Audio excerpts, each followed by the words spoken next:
अस्सलामु अलैकुम व रहमतुल्लाहि तआला व बरकातुहू। नहमदुहु व नसल्ली व नसल्लिमु अला रसूलिल करीम। सारे जहां से अच्छा हिंदुस्तां हमारा, हम बुलबुलें हैं इसके ये गुलसिता हमारा। मजहब नहीं सिखाता आपस में बैर रखना, हिंदी है हम वतन है हिंदुस्तां हमारा। आपके लिए पैगाम, ये खामोश मिजाजी तुम्हें जीने नहीं देगी, ये खामोश मिजाजी तुम्हें जीने नहीं देगी। जीना है इस दौर में तो कोहराम मचा दो, जीना है इस दौर में तो कोहराम मचा दो। आप सबको पता है कि आज इस नुक्कड़ सभा का, इस इज्तिमा का हम सबों को जमा होने और करने का मकसद क्या है। ये सरकार जो शुरू ही से मुस्लिम मुखालिफ सरकार है, इब्तदाई से मुसलमानों को मिटाने की कोशिश कर रही है, उस सरकार ने अब एक ऐसा कानून पास किया है जिस कानून से मुसलमानों की शनाख्त मिट जाएगी, जिस कानून से मुसलमानों की पहचान मिट जाएगी। आज मुसलमान बड़े दावे से कह रहे हैं कि ताजमहल हमारा है, लाल किला हमारा बनाया हुआ है, कुतुब मीनार हमारा है, ये औकाफ की जमीनें हैं, हजारों बीघा जमीनें औकाफ की, जिससे सरकार को करोड़ों का फायदा है, ये हमारी जमीनें हैं। कल इस कानून के लागू हो जाने के बाद हमें ये कहने का कोई हक नहीं होगा।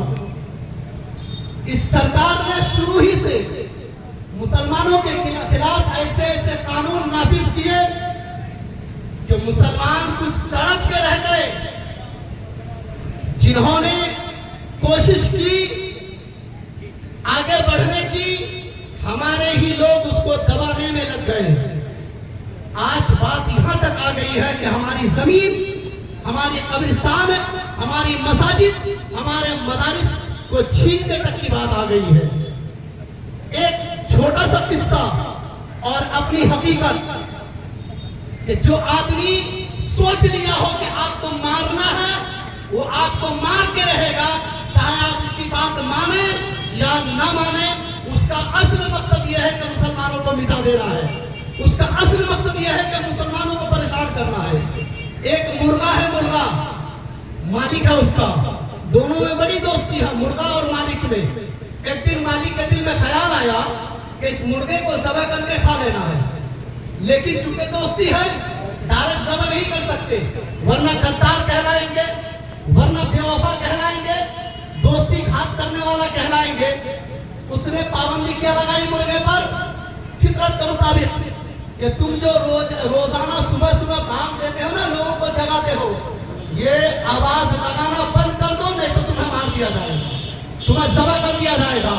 मुर्गा फितरत के खिलाफ तो था, लेकिन उसने अपने आप को उस काबिल बनाया, यानी दूसरे दिन वो अपनी जान को बचाने के लिए सोचा अगर मैं बाग न लगाऊंगा तो मेरा मालिक मुझको छोड़ देगा।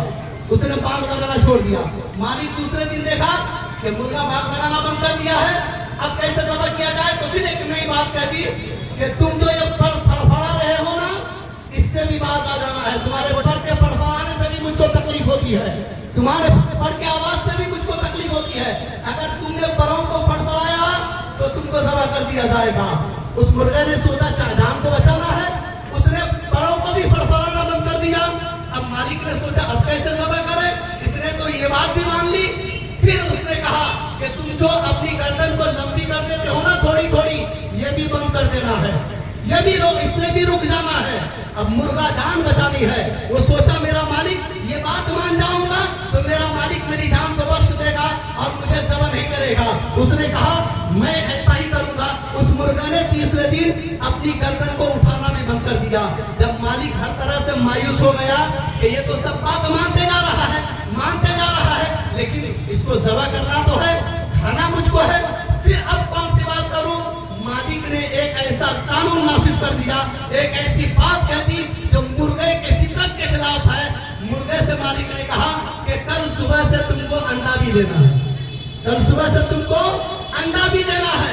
अगर तुमने अंडा नहीं दिया तो तुम समय पर दिए जाओगे। अब मुर्गा दहाड़े मार के रोने लगा और ये कहा कि अंडा देना मेरे फितरत के मेरी फितरत के खिलाफ है, मैं अंडा नहीं दे सकता, अब मैं तो मर ही जाऊंगा।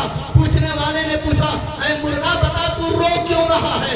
कहा मालिक ने अंडा देने के लिए कह दिया है, अगर नहीं दूंगा तो मार दिया जाऊंगा। कहा तुम तो अंडा नहीं दे सकता, मैं समझ रहा हूँ, लेकिन रोना किस बात से आ रहा है? तो मुर्गे ने जो जवाब दिया ना, मुर्गे ने ये जवाब दिया, मैं अंडा दे नहीं सकता इस बात से रोना नहीं आ रहा है, बल्कि रोना इस बात से आ रहा है, अगर पहले ही दिन मैं मालिक की बात नहीं मानता और अजान देकर लोगों को जगाता रहता और उस वक्त मारा जाता तो दुनिया कहती कि मुर्गा लोगों को जगाने के नाम पर मारा गया है। मुर्गे को सब इसलिए किया गया है कि लोगों को जगा रहा था, लोगों को उठा रहा था, अब मैं मारा जाऊंगा। तो तकलीफ इस बात की है कि अंडे के नाम पे मारा जाऊंगा। जिस वक्त इस हुकूमत ने अजानों पर पाबंदी लगाई, उसी वक्त अगर मुसलमान हुकूमत के कान पे एक तमाचा मार दिया होता और कह दिया होता कि अजान के नाम पे हम अपनी जान दे देंगे, तो आज बात मस्जिदों में नहीं आती।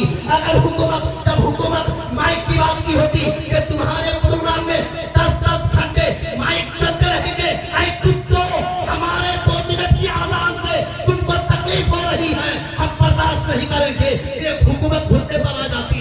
लेकिन हम है ना, हमारी सोच क्या है, चलो मान जाओ हुकूमत है, और कुछ दलाल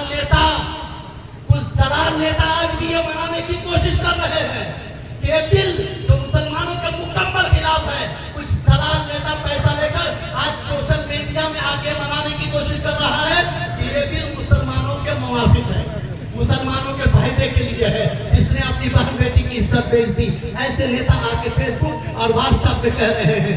याद रखना मुसलमानों, आज भी उंगुरुस और स्पेन की तारीख अगर आप पढ़ें, मुसलमानों की हुकूमत थी, लेकिन मुसलमान गफलत की चादर ओढ़ रहे थे।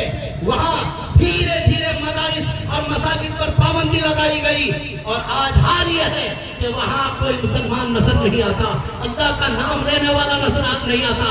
याद रखें, आ जाए रोड पे, जब हमारे सिख भाई 1.67% होने के बावजूद इस हुकूमत को अपनी तलवार चाटने पर मजबूर करा सकते हैं, अपनी धूप चाटने पर मजबूर करा सकते हैं, तो मुसलमान जो अल्लाह का बंदा है, जो किसी से नहीं डरता, सिर्फ एक रब से डरता है, एक खुदा से डरता है, एक मालिक से डरता है, वो मुसलमान जिस दिन रोड पर आ गया तो मोदी को किया, हजारों मोदी अगर हिंदुस्तान में जन्म ले ले तो हमारी एक मस्जिद की तरफ आंख उठाकर देख नहीं सकता।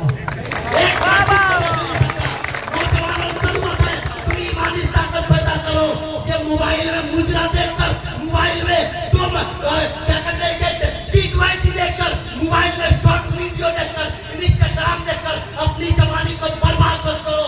पढ़ो सलाउद्दीन अय्यूबी की तारीख को, पढ़ो मोहम्मद बिन कासिम की तारीख को, पढ़ो उन उलमा की तारीख को जिन्होंने अपनी जान को कुर्बान कर दिया है। जिस दिन तुम रोड पे आ गए तो यह हुकूमत अपने घुटनों पर आने में तैयार हो जाएगी, मजबूर हो जाएगी। और इंशाअल्लाह, बोलिए इंशाअल्लाह, मजबूर करके रहेंगे उस हुकूमत को, मजबूर करके रहेंगे। जान देने की बारी आएगी, जान दे देंगे, औलादे देने की बारी औलादे दे देंगे, लेकिन कोई हमारे मदारिस की तरफ आंख उठा कर देखे, मसाजिद की तरफ आंख उठा कर देखे, जान देंगे, लेकिन पहले उनकी आंखें निकाल लेंगे, पहले उनकी आंखें निकाल लेंगे, फिर अपनी जान देंगे। याद रखना मुसलमानों, तुम्हारे अंदर ईमान की वो ताकत है। भूल गए 313 को कि 313 जब मैदान में आएगा तो ये मोदी क्या कर सकता है? अबू जहल से बड़ा है, फिरौन से, नमरूद से, सद्दात से, शैबा से, उतबा से, अबू जहल से बड़ा मोदी नहीं है क्या? नहीं है। जब अबू जहल चाहकर पूरे कुफार को लेकर 313 का मुकाबला न कर सका तो आपसे कर सकता है कोई? क्या चाहिए?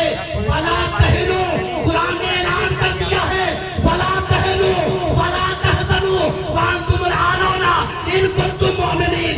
तुम कामयाब रहोगे, घबराने की जरूरत नहीं है, कम खाने की जरूरत नहीं है, कामयाबी तुम्हारे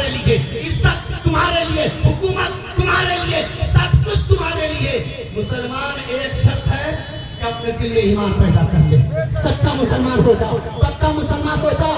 यूट्यूब में मुजरे देखना बंद कर दे, इंस्टाग्राम देखना बंद कर दे, IPL देखना बंद कर दे।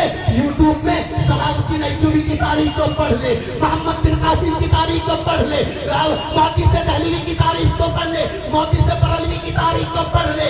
जिस दिन हमारा नौजवान उन तारीख को पढ़ लिया और मैदान में आया ना, तो शौकी रजा बड़े चैलेंज से कहता है ये तुम दबाकर भागने पर मजबूर हो जाएंगे। आज हुकूमत की ताकत लेकर मुसलमानों पर जुल्म करने वाले जालिम सुन, ये हुकूमत ज्यादा दिनों तक नहीं है। वो तो अलग बात है कि हमारे आमाल बिगड़े हैं, हम गुनाहगार हो चुके हैं, हमने गुनाहों का दरिया बहा दिया है, इसीलिए रब ने तुम जैसे जालिम को हम पर मुसल्लत कर दिया है। जिस दिन मुसलमान पक्का ईमान वाला हो गया तो तू कहां जाएगा? जहां अबू जहल चला गया, जहां फिरौन चला गया, जहां उतबा शैबा चला गया, तू भी वहां पहुंच जाएगा। तुम्हारी हुकूमत ज्यादा दिनों तक रहने वाली नहीं है। इसलिए मैं आखिरी बात कि मुसलमान अमन चाहता है, अमन से हिंदुस्तान में जीने दिया जाए। मुसलमान शांति चाहता है, शांति से मुसलमानों को सांसें लेने दी जाए। जितना तुम्हारे बाप का है हिंदुस्तान, उतना मेरे बाप का है हिंदुस्तान। नहीं आके देख ले, आके देख इंडिया गेट में जितने शोहदा का नाम लिखा है ना, अपने खानदान के किसी को ढूंढ ले, कसम खुदा की नहीं मिलना है। मोदी तू भी आ, योगी तू भी आ, अमित शाह तू भी आ, और अपने खानदान के किसी का नाम तुम इंडिया गेट में ढूंढ ले जिसने तारीख हिंदुस्तान की आजादी के लिए जिसने अपना खून बहा दिया।